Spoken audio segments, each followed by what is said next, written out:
Prihaja poletje, morje, sonce in čas za monoji olje.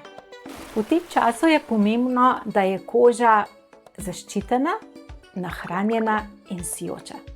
Poleti tudi lasje potrebujejo več zaščite pred sončnimi žarki. Monoji olje je macerat kokosovega olja in tahitijske gardenije. Polinezijci ga že tisočletja uporabljajo za zaščito kože in las. Pomembno je, da monoji olje spodbuja nastanek melanina v koži in s tem naravno zaščito kože pred soncem. Kožo pohladi in globinsko navlaži.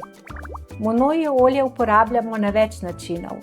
Kot dnevno rutino po tuširanju in ga nanesemo še na vlažno kožo. Potem ga uporabljamo po sončenju, kadar je koža rahlo iritirana, da jo pohladi in pomiri. Nepogrešljiv je tudi pri poletni negi las, posebno pred sončenjem.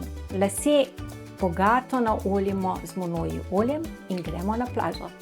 Po uporabi monoji olja bo vaša koža nahranjena in zaščitena, lasje pa sijoči. Sveto olje Polinezijcev, naravna zaščita za sončne dni in opojno diši.